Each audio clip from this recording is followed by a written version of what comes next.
Funding for the following production is provided in part by Rainier Bank and by the University Bookstore, now serving the East Side as well as the university community. From the University of Washington in Seattle, Upon Reflection with Al Page. Our guest is Robert Gilpin, Eisenhower Professor of International Studies at Princeton University and a guest lecturer at the Jackson School of International Studies at the University of Washington. Every year we hear that the world is becoming more economically interdependent. Is that really true? Is there really a significant change taking place? Well, you can measure economic interdependence in several ways, in terms of trade flows, in terms of financial flows, in terms of people flows. Now, if you take the contemporary world, we have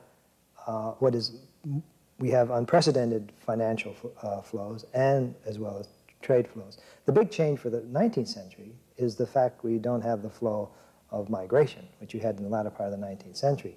And this is a major change in the way the world economy operates, and it's one of the factors in the problems that we encounter. For example, it does encourage overseas investment by American corporations, where in the 19th century, rather than taking the plants to the people came into this country, so that its interdependence in some ways has grown. On the other hand, in the 19th century, you had a highly integrated, highly centralized world economy. The whole world economy flowed through the major markets in London. Highly organized. Highly organized. The city of London, that 1 square mile area, controlled the world's monetary system, the world's capital flows, and the world's commodity markets. Now, it's much more diffuse today, even though it's much more independent. Now, this is one of the problems, because in the 19th century, you had interdependence with control. Today, we have interdependence and slipping control over the system. It's one of the reasons why we have a problem, and so today it requires much greater coordination. I want to do one more question about this notion of diffusion.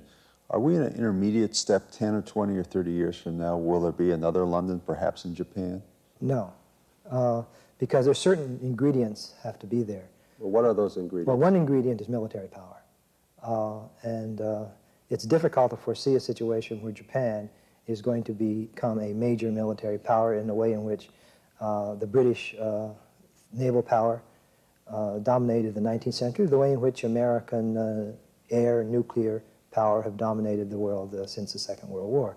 So one of the elements of managing a world economy is being able to guarantee the security of other people. We would not have our ties with the Europeans and the Japanese unless we could guarantee their security. So military power itself is becoming more diffuse. That's what's happening right now. Military power is diffusing. We do not have and that is a factor, I think, in the relative one of the problems in the world economy. But we still remain the world's dominant military power, but we're not as dominant as we were a decade ago. For example, to give you an example, when de Gaulle sought to drive American multinational corporations out of Western Europe, he would have succeeded except for the fact that the Germans did not want to drive out American multinationals, because the Germans appreciated that having those multinationals there guaranteed that the United States would guarantee German security.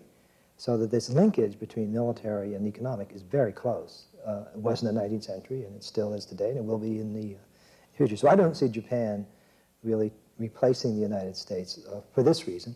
Other ingredient is a currency, which is the dominant currency. The sterling in the 19th century, the dollar today. It's conceivable that the yen will play a larger role in the world, but the yen will never become a dominant currency as the dollar or sterling. In a world, then, which is more politically and militarily diffuse, to what degree should the United States try to influence changes in the world economy? Well, we should continue, but our capacity, our leverage has declined a great deal. For example, the Reagan administration wants very much to get the Europeans and the Japanese to stimulate their economy and their economies, but they will not do so largely for domestic reasons. And this is one of the problems. It's not the key problem in our trade deficit, but it's a factor in the trade deficit that there is a growth gap The United States has been growing very rapidly, and Europe and Japan have been growing slowly because they fear inflation, or in the case of Japan, it has to do with their taxation system. But why should we try? Why should the United States try to be the savior for all the world's economies? Well, this has always been the role that the major power plays because it has the greatest stake in maintaining the system, and there's a tendency for lesser powers to free ride on the system.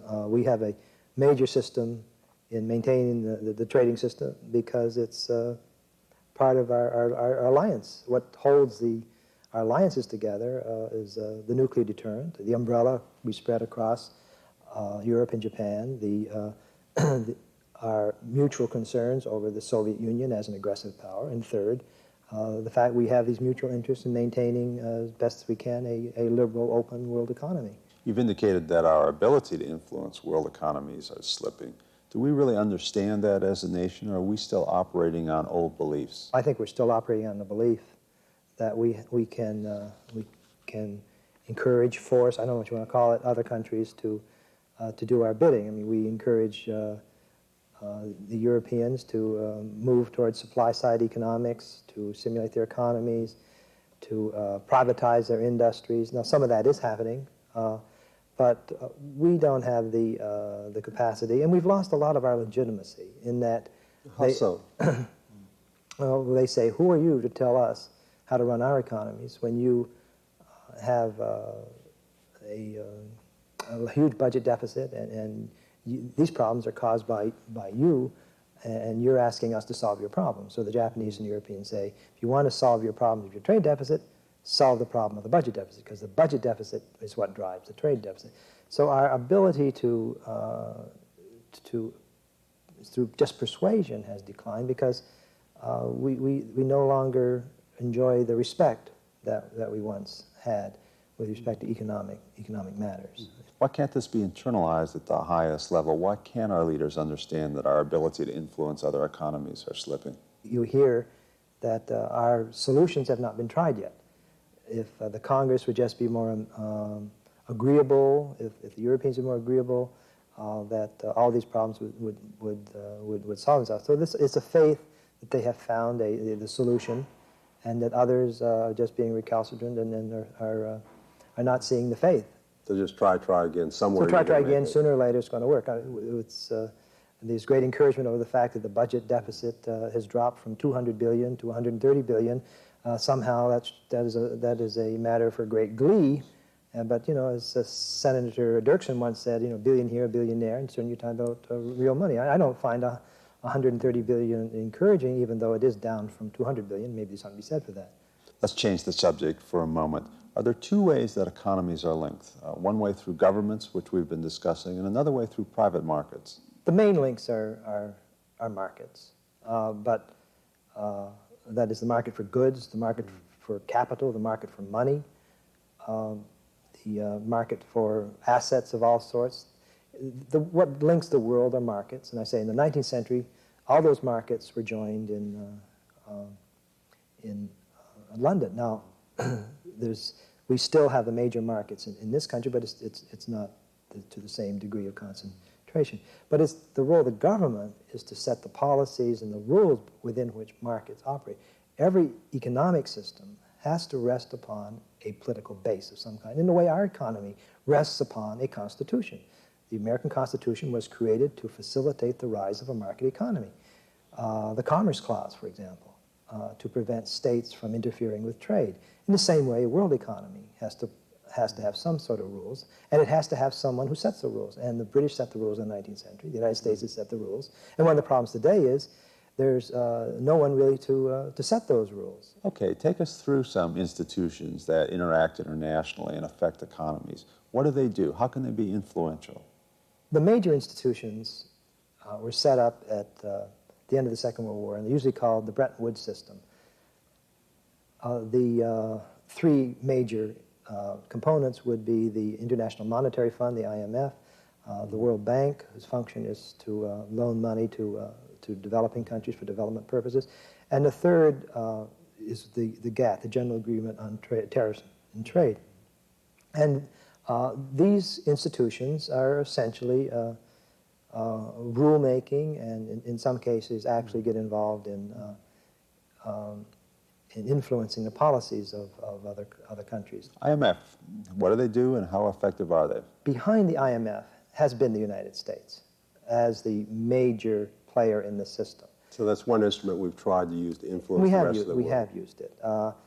So it's much easier for the IMF to tell Argentina or Chile that they have to decrease domestic inflation than for the United States to step in and say you have to decrease domestic inflation. It's a way of somehow playing a middle role. That's like hiring an outside consultant to deliver bad news. Yeah, yeah. The IMF usually is delivering bad news, especially for developing countries who permit their currencies to get a line because of domestic inflation. As the economies become more diffuse, the jobs facing these institutions become more difficult. They're going to have to adapt too.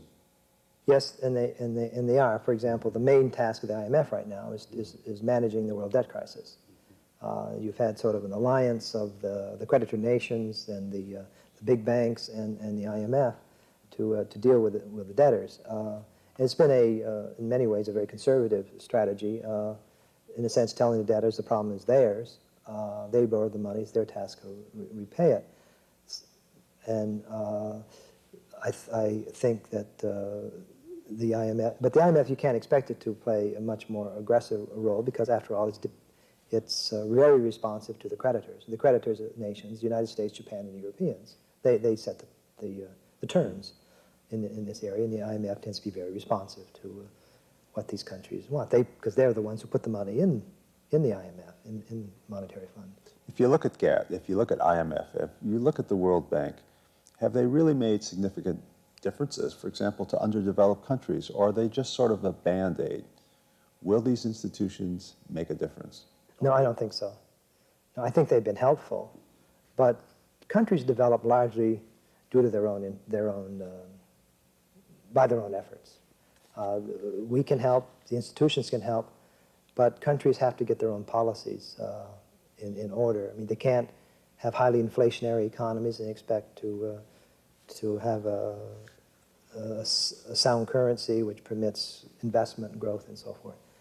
So most of these institutions are there to be of assistance, but if those countries which are developing, and a lot of countries are developing, we don't have this undifferentiated third world that people talk about.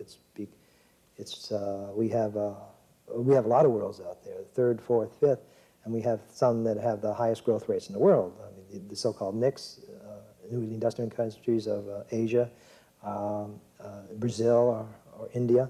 These countries are growing much more rapidly than the advanced countries. And then we've got others which are really basket cases and are almost wards of the IMF or the World Bank, and some of the African countries. But the point I wanted to make there is countries develop largely due to their own efforts. Other countries can help. Capital flows are important, but the most important thing is having the right policies, making the right decisions, investments in education, investments in infrastructure, a government which does not screw up the economy. Like one of my colleagues said, any country can develop it has three things: sensible government, secondary education, and adequate water supply. That's interesting. Does it imply that there's a universal economic development model that will fit each country?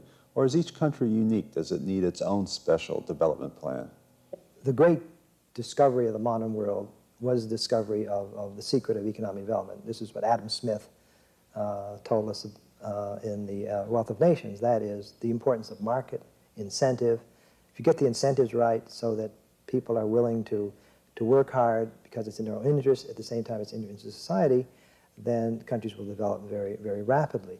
But beyond that, there are many roads to development, so that the British or the Germans or the Japanese or the Americans and so forth.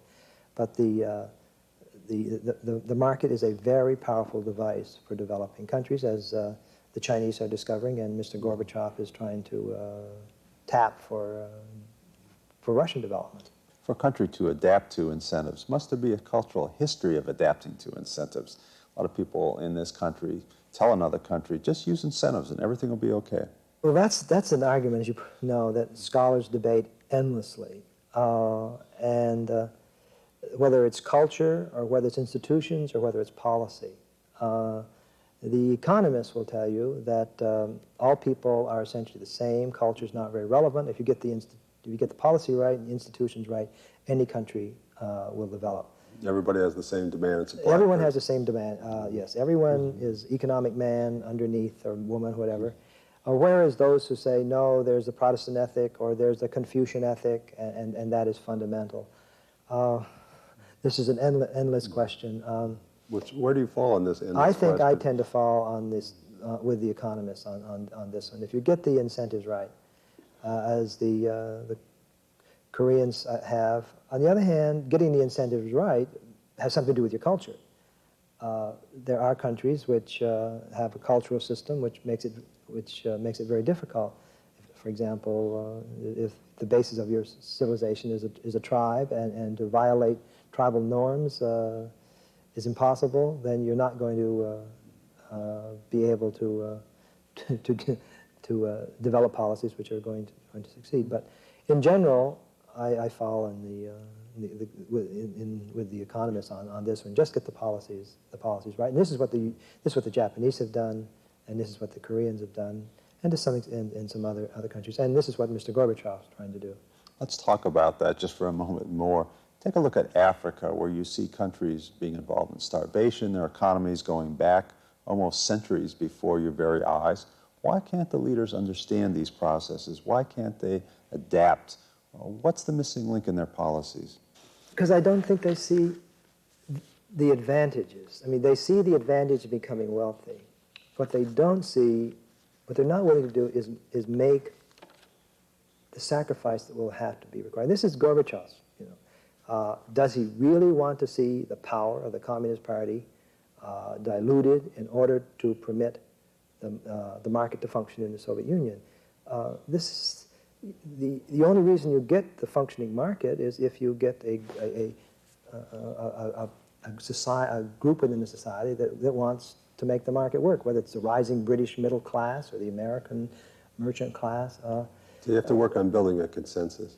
Building consensus, but governments don't like the operation of markets because they want to control. One of the reasons for the rise of the Western world is the fact that you had a pluralistic world economy, and it was impossible to have an empire which could suppress the rise of the market system as it happened, for example, in ancient world or in China. I mean, it's been the political pluralism which permitted markets to break free from political bounds. Politicians don't want markets to break free. They want to control them. They want to tax them. They're disruptive. So you're suggesting it's worse in one-party states as opposed to states with many parties? I believe that there is this relationship between a pluralistic political system and the functioning of markets. There's always a substitute leader waiting to take over. Yes, something like that, yes. Let's turn the subject over to the private sector. What role are multinational corporations playing in this increased interdependency of the world? Well, their role has changed a great deal just within the last few years. Initially, of course, the multinationals go back a long way, back to the British East India Company in a way. But in the modern world, what has been unusual has been the production. Now, initially, production was really one of recreating your own industrial structure overseas. General Motors would build a plant which was just like the plant in Detroit to produce cars. Now it's becoming a much more fragmented system where components are produced here and sent to a second country, assembled, and then exported to a third country. So it's become a much more complicated internationalization of production, having to do with ease of transportation and so forth. Does it also have to do with evading the rules of one country? Evading rules of one country, especially trying to get favorable tax breaks. And in the case of the United States right now, it's the problem of the dollar. American corporations would not be investing abroad today, as they are, if it weren't for the fact the dollar is so overvalued. And the Japanese, of course, as the yen becomes revalued, the Japanese are now starting the same strategy. They're investing Korea and so forth, to export to the United States. So the multinationals play a great role. I happen to be somewhat critical of them in that I think the United States has invested too much abroad. And there has to be some of it, but we have encouraged too much foreign investment and too much production.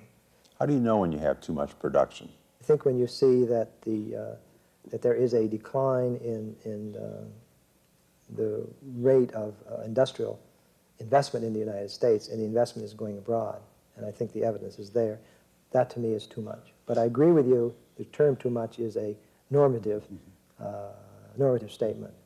With the creativity of multinational corporations and assembling products, getting around borders, is it ever going to be possible to control them in a sensible way? No, I'm not arguing for that. I'm just saying we should have more incentives for multinationals to have more of their production in the United States. And we have a lot of disincentives, one of which, the greatest of which, of course, is the high-value dollar. It makes much more sense for a corporation to invest in Mexico and export the component to the United States. We also have tariff codes and tax laws of all sorts which encourage overseas investment. Now, I'm not against overseas investment, as I said. I just think it's gone too far. I think it's hurting the industrial base and losing jobs in this economy. You've looked at these issues historically over a long period of time. Do we reinvent our ways of looking at the world during each administration? No, I think the present administration has been very inventive in terms of the way the world works. But will the next one be inventive and the one after that inventive? In other words, we have accumulation of academic knowledge that grows over time, but does it really translate into the government sector? One of the problems is that we have, at the end of the Second World War, we thought we knew how to run the economy, and we called this Keynesian economics. And it was a sort of a coming right out of the Samuelson's textbook on how to run the American economy. But one of the things that's happened is that this Keynesian synthesis has been destroyed. And we have the monetarists take over, and they have a way of running the show. And now their view is also under attack, because what is money? M1, all this sort of thing. So one of the ways is we don't have agreement in this country on how to run the economy. We've got supply-siders, we've got we've got Keynesians, we've got monetarists, we've got global monetarists, we've got rational expectationists. It's like a group of religious sects. And if you think we've got problems in this country, consider what happens when you start dealing with the Japanese and the Germans and all the others. This orthodoxy which we had on how the world economy works and should be run, it's been destroyed. And this is why we're having trouble, for example, on policy coordination. What determines exchange rates? Well, the monitors will say one thing, the global monitors will say another, Keynes will say another, and we have no way of resolving this problem because we don't have the analytics of determining exchange rates. There's a whole plethora, all these different theories. So I don't know what sect is going to take over next. It's the supply-siders have run this administration, been dominant. Maybe in the next administration it will be the protectionists. Maybe it will be, who knows. But in the next election, whoever wins, won't they start out by articulating their view of the world very strongly and then go seek an academic that will provide some underpinnings for that view of the world? Well, the amazing thing about the present administration is it hasn't happened. They have remained quite faithful to supply-side economics. There has been some effort to break free from it with the appointment of with the Secretary of Treasury Baker. But he also has gotten locked into a set position. This administration more than had a group of academics who advised them. They all came from Southern California, and now they have stopped listening to academics. They don't even listen to the Council on Economic Advisors anymore. And Barry Sprinkle is a monetarist. Now, he's not even listened to anymore. So maybe the next administration will only listen to people from Princeton. I certainly hope not. Robert Gilpin, Eisenhower Professor of International Studies at Princeton University and a guest lecturer at the Jackson School of International Studies at the University of Washington. Upon reflection.